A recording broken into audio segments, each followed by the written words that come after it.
বাটা মাছের ভাঙা পাতলা ঝোল, সেই স্বাদ সেই মজার, অসাধারণ খেতে। আসসালামু আলাইকুম everyone, welcome back to my channel. প্রতিদিনের মতো চলে আসলাম আমি শিউলি আক্তার শিমু নতুন একটা ভিডিও নিয়ে আপনাদের মাঝে। কেমন আছেন আপনারা? আলহামদুলিল্লাহ, নিশ্চয়ই ভালো আছেন। আমিও আলহামদুলিল্লাহ ভালো আছি। আল্লাহ যে অবস্থায় রেখেছে সেই অবস্থায় ভালো আছি। কয়েকদিন যাবত আমি খুবই অসুস্থ, আমি ভিডিও দিতেই পারি নাই কালকে। আজকে তাই আবার বড় ভিডিও তৈরি করতেছি আর কি। শরীরটা অত্যন্ত খারাপ, দুর্বল। ভিডিও তৈরি করার কথা মনে আসছে না, আবার পারতেছিও না, কিন্তু তারপরেও কেমন যেন পেজে কাজ করি তো ভিডিও ঠিকঠাক না দিলে নিজেরও ভালো লাগে না। রান্নাটা করছি অমনোযোগী হয়ে, শরীরে একদমই কুলাচ্ছে না, তবুও করতে হবে, কিছুই করার নেই। খাওয়া দাওয়া যেহেতু করতে হবে, রান্নাও করতে হবে। আমি কাটোয়া ডাটাগুলোকে রান্না করে নিলাম, সর্বশেষ তেলে দিয়ে নিলাম, দিয়ে কাটোয়া ডাটাগুলোকে রান্না বান্না করে নিলাম। এবার আমি মাছগুলোকে ভেজে নেব। আসলে সুস্থতা সবথেকে বড় নিয়ামত আল্লাহ তাআলার কাছে। অসুস্থ না হলে কিন্তু এটা বোঝা যায় না। আমরা যতটা সুস্থ থাকি না কেন তখন কিন্তু এতটা মনে আসে না সুস্থতা কত বড় বড় নিয়ামত। কিন্তু যখন শরীরটা খুবই অসুস্থ হয় তখনই বোঝা যায় যে সুস্থ থাকা কতটা দরকার। সুস্থ যদি আমি না থাকি, কেউ না থাকে, তাহলে তার কাছে কিন্তু খাওয়া দাওয়া, রান্না, বেড়ানো, ঘোরা কোনো কিছুই ভালো লাগবে না।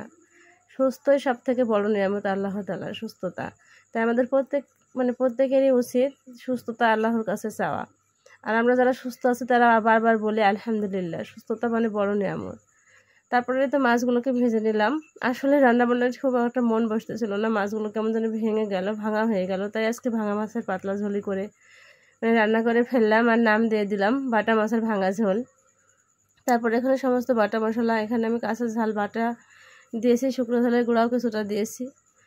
তারপর এখানে জিরে বাটা দিয়েছি, ধনিয়া বাটা দিয়েছি, তারপর পেঁয়াজ এবং রসুন বাটাও দিয়েছি। আমি কিন্তু রসুন ব্যবহার করি মাছে, কিছু কিছু মাছে আমি রসুন ব্যবহার করি, অনেকেই আছে মাছে রসুন দেয় না, কিন্তু আমি দিই। তারপরে তো পরিমাণ মতো ঝোল দিয়ে দিলাম। আসলে ভয়েস দিচ্ছি, খুবই কষ্ট হচ্ছে, আমার খুবই শরীর খারাপ, কথা বলতেও খুব ঠিকঠাক ভিতর থেকে আসছে না, বলতেও পারছে না। তারপরে তো ঝোল দিয়ে দিলাম, এবার মাছগুলোকে দিয়ে রান্না করে নিব। এই রান্নাটা খেতে খুবই মজার হয়, খুবই অসাধারণ হয়, অন্যরকম একটা মজা লাগে আর কি। বাটা মাছ টাটকা হলে খেতে তো খুবই মজার লাগে। বাটা মাছের ঝোল খেতে অন্যান্য সব সাধারণ মাছের থেকে অনেক বেশি ভালো লাগে। তারপরে তো ঝোলের ভিতর দিয়ে দিলাম, ফুটে উঠেছে, কিছুক্ষণের ভিতরেই রান্না হয়ে যাবে আমার। এতটাই শরীরটা দুর্বল লাগতেছিল, কিছুই ভালো লাগতেছিল না।